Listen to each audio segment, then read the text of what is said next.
Hello everyone. तो कैसे हैं आप लोग। आज के इस पर्टिकुलर वीडियो में हम डिस्कस करने वाले हैं GATE life science 2020 botany paper के बारे में। इसके पिछले के वीडियो में हमने डिस्कस किया था GATE life science 2021 botany paper के बारे में। ये रहा मेरे बारे में एक छोटा सा इंट्रोडक्शन। चलिए मूव करते हैं पेपर की तरफ और बारी बारी से एक एक क्वेश्चन करके डिस्कस करते हैं। सबसे पहले देखते हैं हम क्वेश्चन नंबर 1। क्वेश्चन नंबर 1 ये है कि infinite स्टेमन is a characteristic feature of which of the following plant family. ये क्वेश्चन ये बोल रहा है कि इनफिनाइट स्टेमन जो है वो ये नीचे दी कुछ फैमिलीज दी गई हुई हैं, इनमें से किस फैमिली का ये कैरेक्टरिस्टिक फीचर है। अगर हम बात करें इनफिनाइट स्टेमन की तो इसमें से जो राइट ऑप्शन होगा वो होगा मालवेसी, क्योंकि मालवेसी में इनफिनाइट स्टेमेंस जो होते हैं वो पाए जाते हैं। अगर हम बात करें एपोसाइनेसी की तो एपोसाइनेसी में 5 स्टेमेन होते हैं। वहीं अगर हम बात करें पोएसी की तो पोएसी में जनरली 3 स्टेमेन पाए जाते हैं और कभी कभी यानी कि रेयरली 2 और 6 स्टेमेन भी इसमें होते हैं। वहीं अगर हम बात करें ब्रेसिकेसी की तो ब्रेसिकेसी में जनरली 2 लॉन्ग होते हैं स्टेमेंस एंड 2 जो होते हैं वो शॉर्ट स्टेमन होते हैं। तो इस तरीके से अगर हम बात करें इनफिनाइट स्टेमन की तो इसका राइट ऑप्शन हो जाएगा मालवेसी, यानी कि क्वेश्चन नंबर 1 का answer number A is the right option. Then हम मूव करते हैं क्वेश्चन नंबर 2 की तरफ। क्वेश्चन नंबर 2 क्या कह रहा है कि in natural condition which of the following plants does not exhibit anomalous secondary growth। ये दूसरा क्वेश्चन ये कह रहा है कि इन नेचुरल कंडीशन में इन चारों में से ये जो चारों प्लांट्स दिए हुए हैं जिसमें से राइस, एलोए, यक्का और ड्रेसिना, ये 4 प्लांट दिए हुए हैं, इसमें से नेचुरल कंडीशन में कौन सा ऐसा प्लांट है जो कि एनामेलस सेकेंडरी ग्रोथ, इसी को हम एबनॉर्मल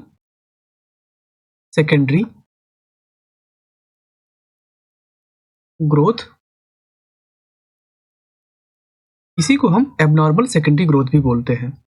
तो इसमें से अगर हम बात करें इन चारों प्लांट्स में से तो नेचुरल कंडीशन में जो राइस का प्लांट होता है इसमें जो है ये anomalous secondary growth natural condition में ये शो नहीं करता है। तो क्वेश्चन नंबर 2 का option number A is the right option. जबकि एलोए, यक्का और ड्रेसिना ये तीनों प्लांट्स ऐसे हैं जो कि नेचुरल कंडीशन में ये एनामेलस सेकेंडरी ग्रोथ यानी कि एबनॉर्मल सेकेंडरी ग्रोथ को ये शो करते हैं। देन हम मूव करते हैं क्वेश्चन नंबर 3 की तरफ। Question number 3, in a typical angiosperm under natural condition primary meristem are usually established during. तो ये कह रहा है कि एक टिपिकल एंजियोस्पर्म में कौन सी ऐसी इन चारों में से ये कंडीशन दी हुई है ए, बी, सी और डी, जिसमें gametogenesis, embryogenesis, then vegetative phase development और सेकेंडरी ग्रोथ, ये 4 ऑप्शंस दिए हुए हैं जो कि एंजियोस्पर्मिक टिपिकल एंजियोस्पर्मिक में नेचुरल कंडीशन में इन चारों में से कौन सा जो ऐसा है वो प्राइमरी मेरिस्टेम्स जनरली इस्टेब्लिश करता है किस स्टेज में। ये चारों स्टेज दी हुई हैं। अगर हम बात करें नेचुरल कंडीशन की तो नेचुरल कंडीशन में जो एम्ब्रियोजेनेसिस की प्रोसेस होती है, इसी एम्ब्रियोजेनेसिस की प्रोसेस होने पर ये प्राइमरी मेरिस्टेम्स जो हैं ये इस्टेब्लिश होती हैं। तो क्वेश्चन नंबर का option number B is the right option.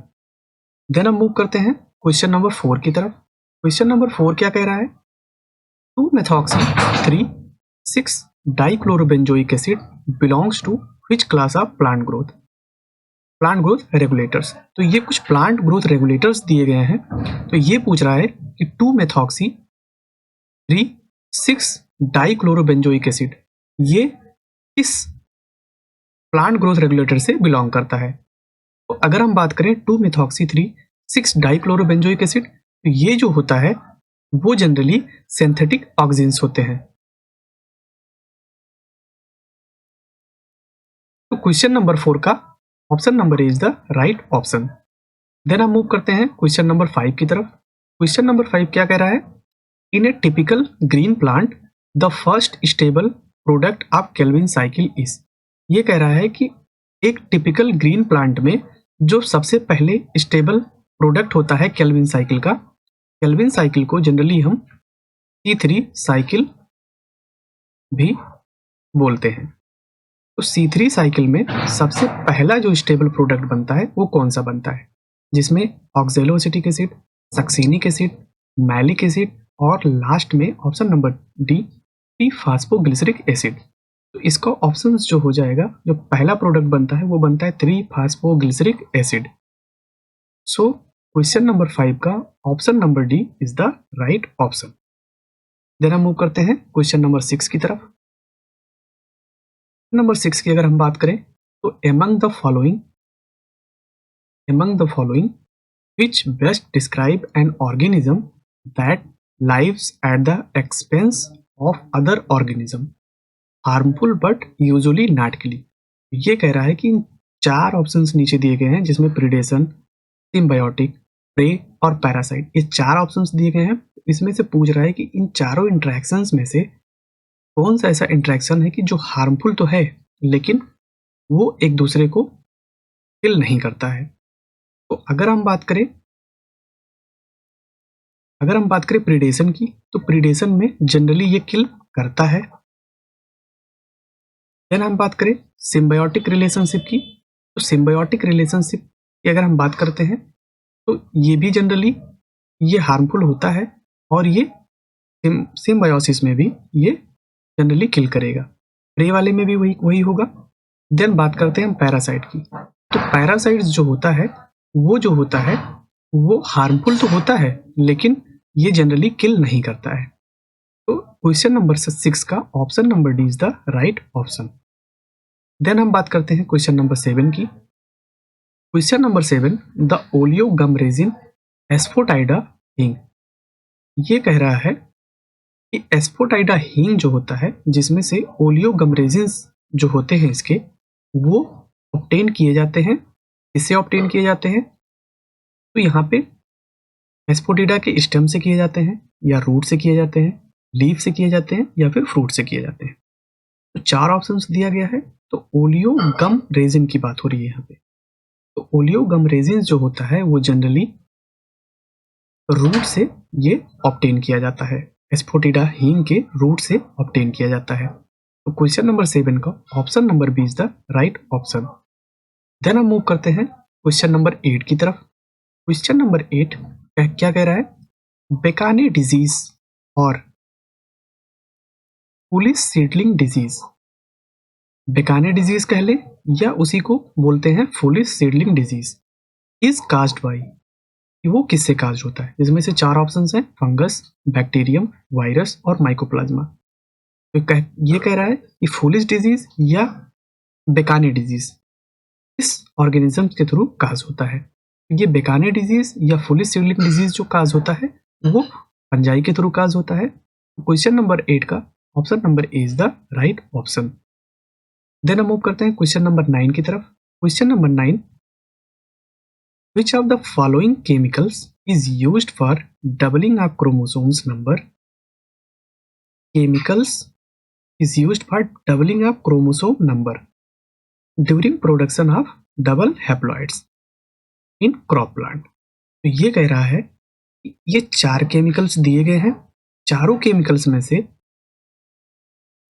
ये कह रहा है कि कौन सा केमिकल्स जो होता है वो डबलिंग ऑफ क्रोमोसोम नंबर के लिए रिस्पॉन्सिबल होता है for the production of double haploid के प्रोडक्शन के लिए, जिसमें हाइग्रोमाइसिन, केनामाइसिन, कॉल्चिसिन और ग्लूफोसाइनेट, ये 4 ऑप्शंस दिए गए हैं।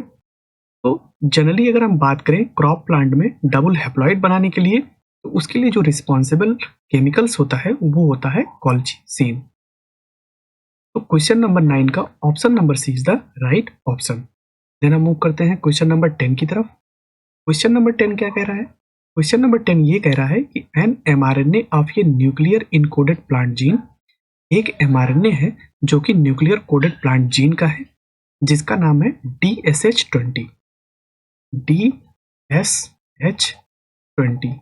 ये एक mRNA nuclear coded plant gene है, has an ORF of 1353 nucleotide.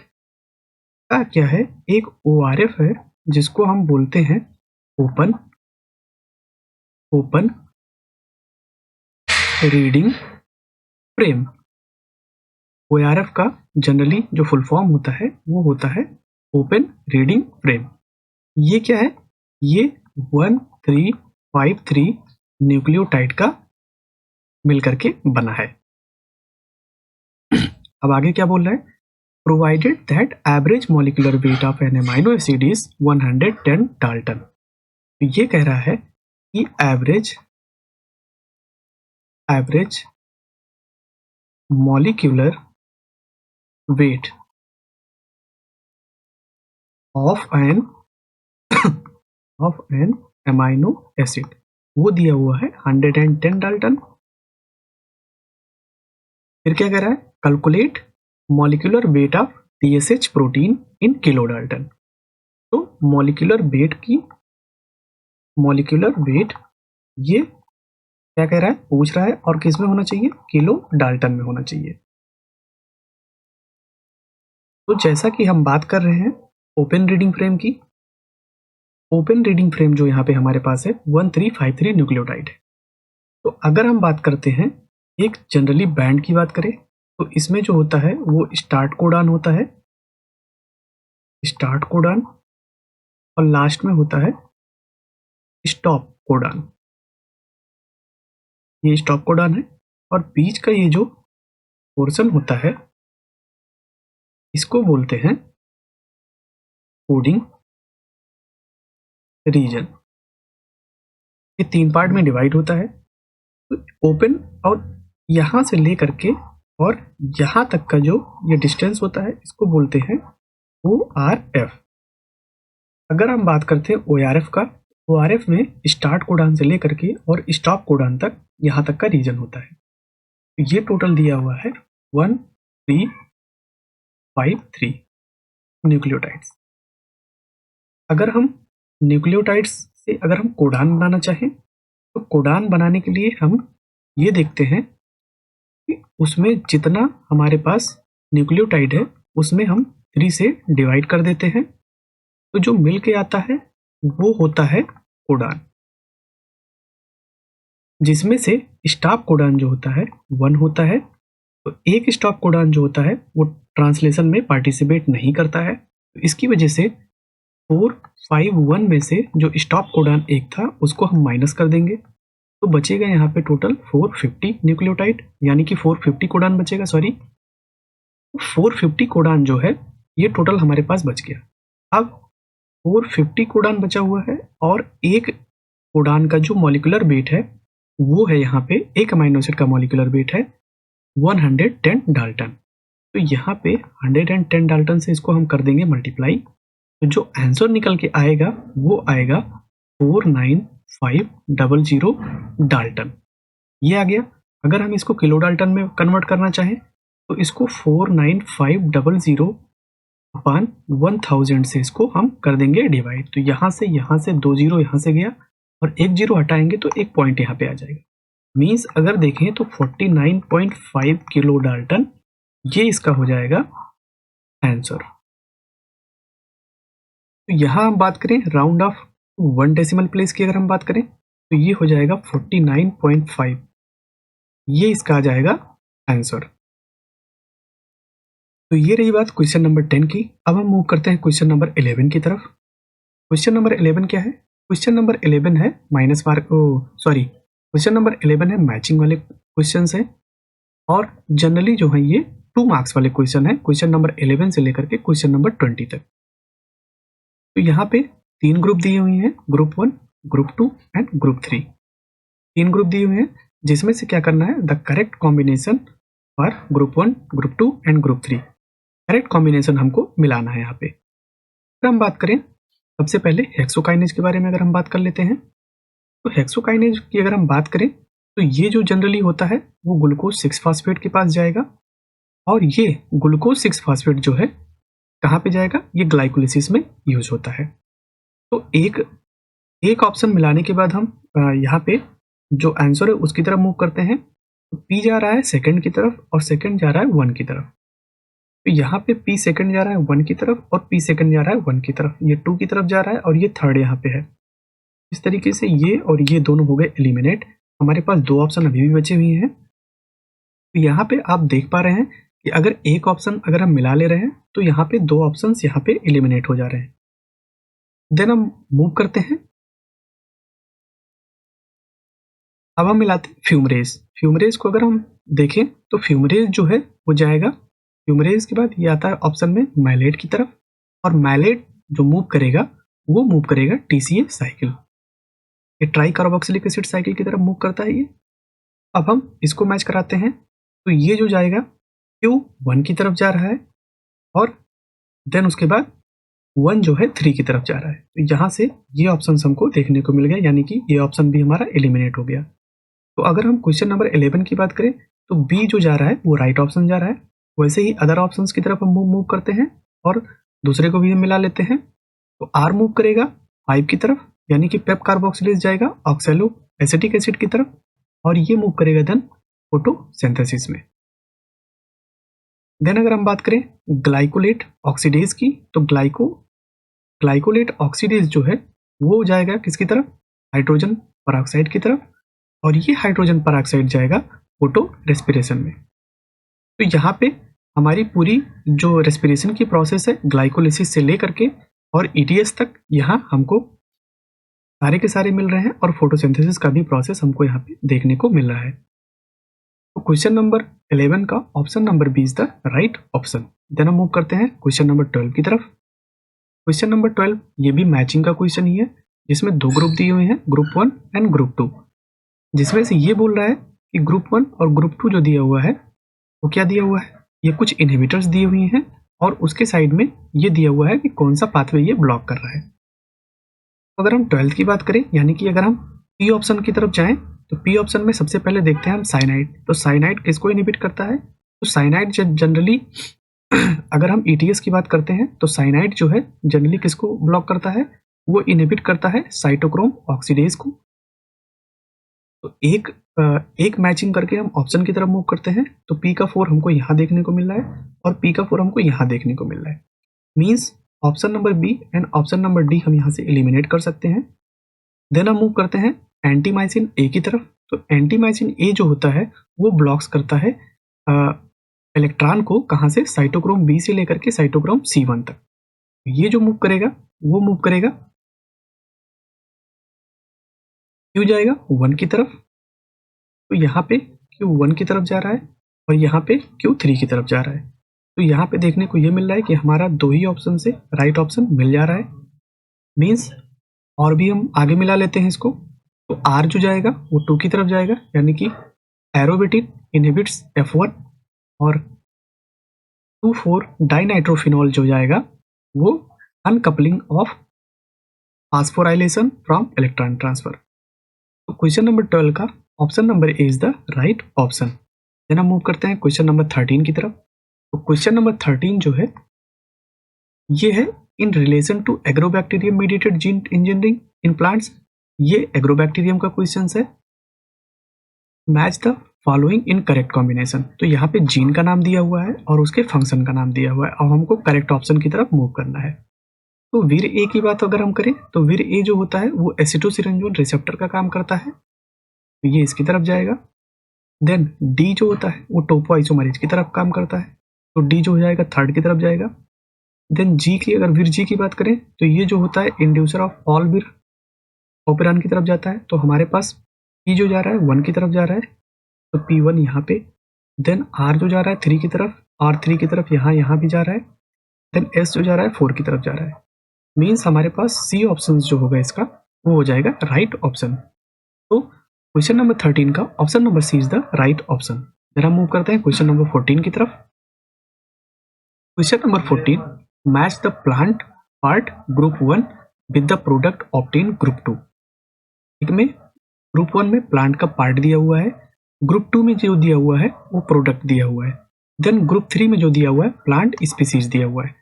एक में यहाँ पे दिया हुआ है क्या, यहाँ पे दिया हुआ है प्लांट पार्ट, ये प्रोडक्ट और ये प्लांट दिया हुआ है, तो इसको राइटली इसको भी मैच करना है, करेक्टली कंबाइन करना है। तो जनरली अगर हम बात करें इसकी, तो जैसे कि मैचिंग का क्वेश्चन अगर आता है आपके पास, तो सबसे पहले आप ये देखने की कोशिश कीजिए जो हमारे पास, जो हमको याद है उसके थ्रू हमको मूव करना है। हमको जो ऑप्शंस मेमोराइज हैं उसको सबसे पहले देखना है और उसी के थ्रू हमको मूव करना है। तो जैसे कि हम देख पा रहे हैं कि यहाँ पर पेपावर सोमनीफेरम है, इसे मॉर्फिन और कोडीन हम निकालते हैं। तो वो मॉर्फिन और कोडीन जो जाएगा वो पेपावर सोमनीफेरम की तरफ जाएगा। तो यहाँ से अगर हम बात करें तो ये थर्ड वाला ऑप्शन 1 की तरफ जा रहा है। तो यहाँ पे हम देखें कि ये थर्ड वाला जो है, यहाँ पे थर्ड का 1 यहाँ पे जा रहा है और थर्ड का 4 यहाँ पे जा रहा है, और यस यहाँ पे भी है, यस यहाँ पे भी है, यानी कि ये फ्रूट जो है वो मॉर्फिन कोडीन की तरफ जाएगा और ये कोडीन जो है पेपावर सोमनीफेरम की तरफ जाएगा। देन अगर हम बात करें फिर इसकी सैफरॉन की बात कर लेते हैं। तो सैफरॉन जो होता है जनरली, सैफरॉन जो जनरली होता है, अब हम बात करते हैं सेकंड की। तो सैफरॉन जो जनरली होता है वो किसकी तरफ मूव करता है, वो मूव करता है जनरली फ्लावर, ये होता है फ्लावर। तो आर जो जाएगा वो सेकंड की तरफ जाएगा, मीन्स आर का सेकंड केवल यहाँ पे हमको दिखाई दे रहा है, यहाँ पे भी नहीं है, यहाँ पे भी नहीं है और यहाँ पे भी नहीं है। देख पा रहे हैं हम कि केवल एक दो ऑप्शन मैच कराने से ही हमको राइट ऑप्शन मिल जा रहा है। तो ये मैचिंग वाले क्वेश्चंस जो होते हैं गेट में बहुत ही आसान होते हैं और इससे जनरली हम बहुत अच्छे से मार्क्स गेन कर सकते हैं। तो जैसा कि मैं यहाँ पे टेक्निक लगा करके क्वेश्चन सॉल्व कर रहा हूँ, उसी तरीके से आप लोग भी मूव कर सकते हैं। तो क्वेश्चन नंबर 14 का ऑप्शन नंबर डी यहाँ पे राइट ऑप्शन हो जाएगा, और भी हम मैच करा लेंगे अपने अकॉर्डिंग। देन हम मूव करते हैं क्वेश्चन नंबर 15 की तरफ। क्वेश्चन नंबर 15 ये भी मैचिंग का ही क्वेश्चन है, जिसमें 3 ऑप्शंस दिए गए हैं। इसमें एक में डिजीज दिया गया है, दूसरे में कॉजल ऑर्गेनिज्म और तीसरे में अफेक्टेड प्लांट। तो अगर बात करते हैं वही जो कि पिछला ऑप्शन पिछले वाले क्वेश्चन में हमने टेक्निक लगाया था, वही यहाँ पे भी लगाएंगे। जैसा कि हमको पता है कि टिक्का डिजीज जो होता है, लीफ स्पॉट, ये किसका होता है, ये होता है ग्राउंड नट का। तो अगर हम आर जो मैच कराते हैं और 2 की तरफ जाते हैं, तो सबसे पहले हम देखते हैं यहाँ पे आर जो यहाँ पे है, आर जो गया है, ये आर का 2 यहाँ पे गया है और आर का 2 यहाँ पे गया है। अब हम देख लेते हैं कि कौन सा इसमें से टिक्का डिजीज जो होता है वो कौन सा इसमें से काजल ऑर्गेनिज्म उसका होता है। तो अगर हम टिक्का डिजीज की अगर हम बात करते हैं तो जनरली ये जो होता है वो होता है सर्कोस्पोरा पर्सोनाटा। तो टिक्का डिजीज जो जाएगा वो सर्कोस्पोरा पर्सोनाटा पे जाएगा, और सर्कोस्पोरा पर्सोनाटा जो होता है वो अफेक्टेड प्लांट जो होता है ग्राउंड नट होता है। तो यहाँ पे आर का 1 जा रहा है और 2 जा रहा है यहाँ पे, मीन्स अगर हम बात करें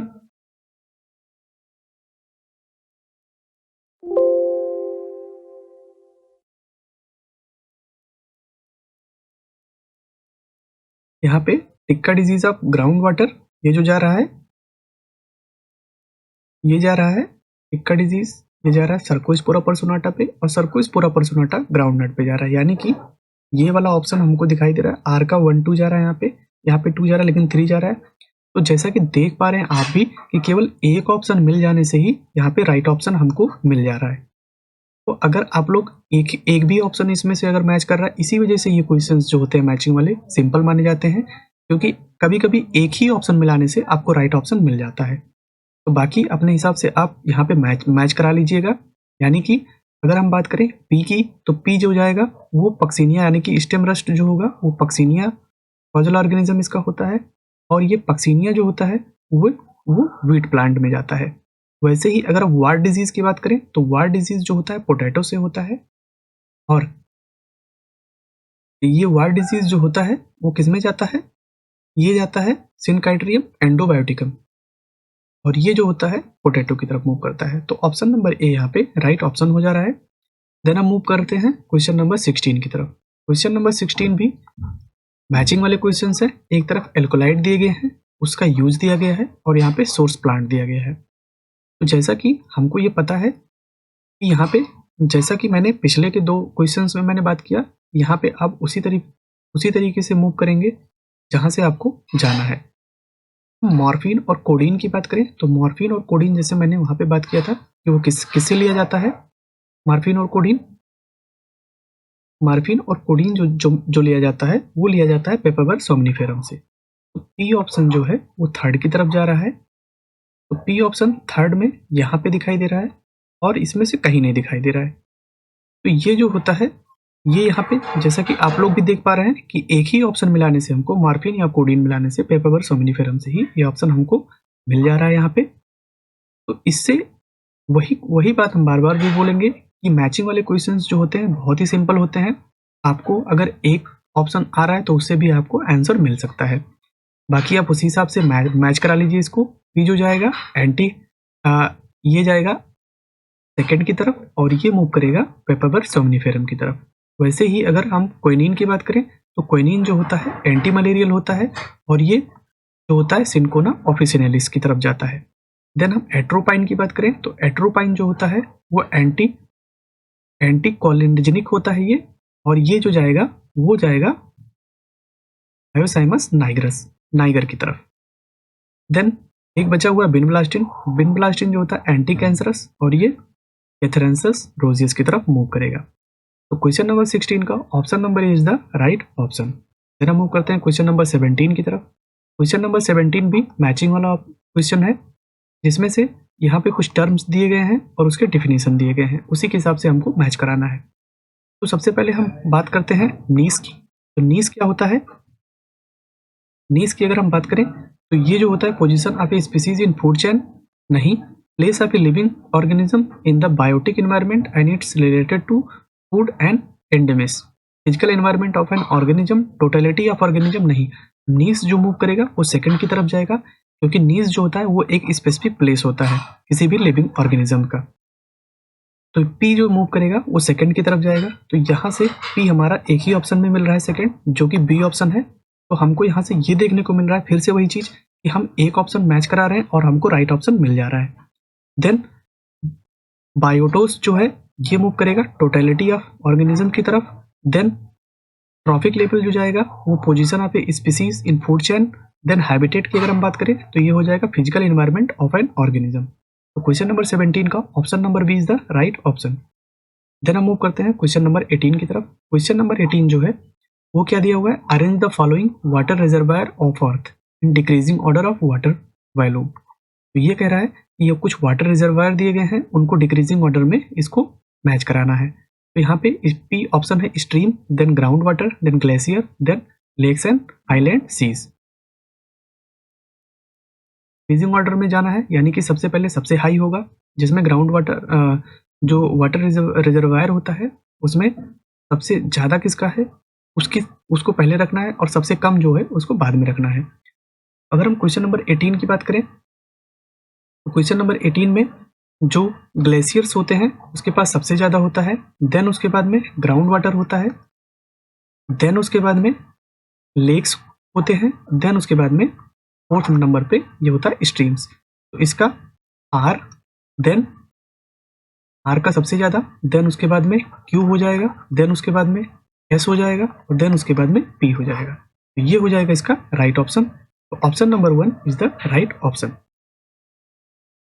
अगर हम कंटेंट की बात करें तो कंटेंट जो होता है वो स्ट्रीम का जो होता है वो होता है 0.0001%, ये होता है।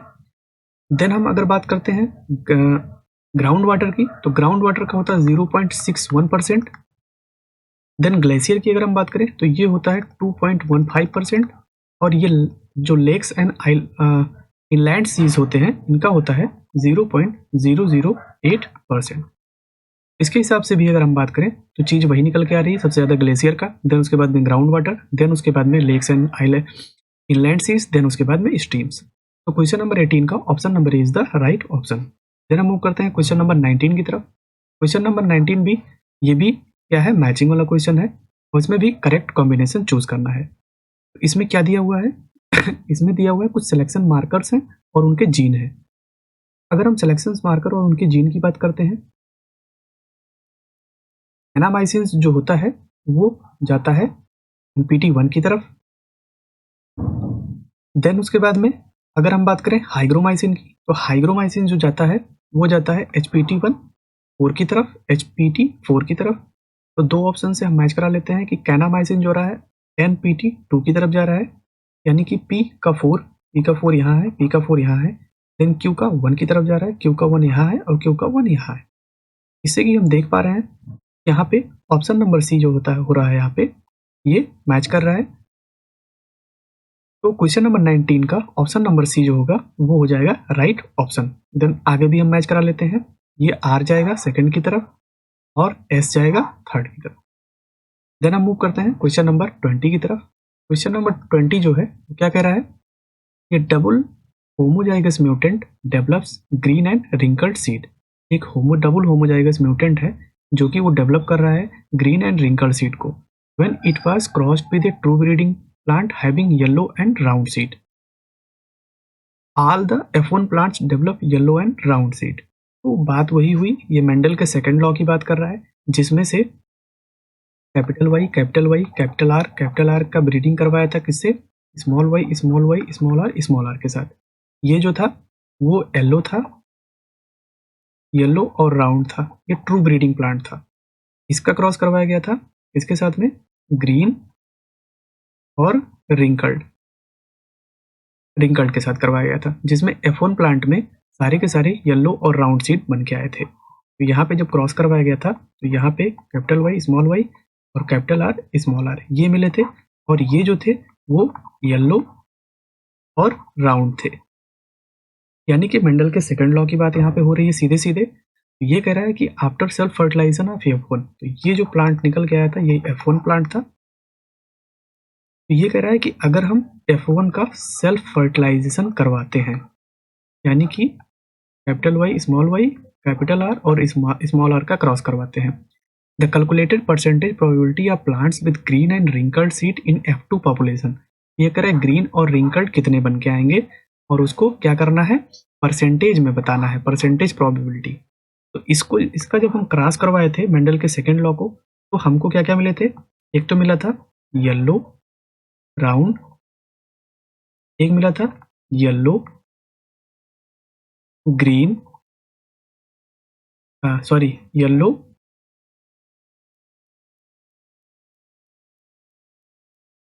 यहाँ पे हमको 4 तरीके से मिले थे। यहाँ पे मिला था एक, क्या मिला था, यहाँ पे 4 तरीके से प्लांट बने थे, एक कैपिटल वाई बना था और एक ये बना था। ये टोटल इसकी प्रोबेबिलिटी बनी थी कितनी, ये 9 आया था। देन उसके बाद में ये बना था और ये बना था, इसलिए आया था 3।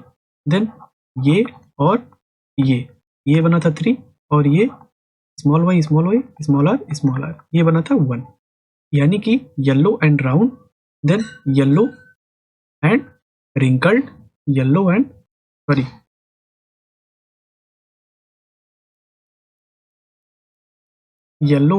Wrinkled, then green and round और ग्रीन एंड रिंकल्ड। ये 4 तरीके से प्लांट बने थे। ये टोटल 9/16 थे, ये 3/16 थे, ये 3/16 थे और ये 1/16 थे, वैसे ही जैसे यहाँ पे हमने बात किया। टोटल बन के आए थे मेंडल के सेकंड लॉ में, मेंडल सेकेंड लॉ जो बन के आए थे टोटल आए थे 16 और उनका रेशियो था 9:3:3:1 के फॉर्म में। तो यहाँ पे ग्रीन रिंकल्ड का पूछ रहा है, यानी कि ग्रीन रिंकल्ड बन के कितने आए हैं 1/16 और इसका पूछ रहा है परसेंटेज, तो इसको 100 से मल्टीप्लाई कर देंगे। तो ये जो ग्रीन और रिंकल्ड जो बन के आएगा यानी कि ग्रीन और रिंकल्ड ये बन के आएगा अबाउट कितना बन के आएगा 6.25, ये आएगा परसेंट। तो यहाँ पे 6.25 ये जो हो जाएगा इसका आंसर हो जाएगा। ये तो हो गई बात गेट लाइफ साइंस 2020 बॉटनी के पेपर के बारे में। तो अगर वीडियो आप लोगों को पसंद आया है तो प्लीज़ लाइक ज़रूर करें एंड आप अपने दोस्तों को भी शेयर कर सकते हैं जो कि गेट की प्रिपरेशन कर रहे हैं। And don't forget to subscribe my YouTube channel biology by SK sir. Thank you so much.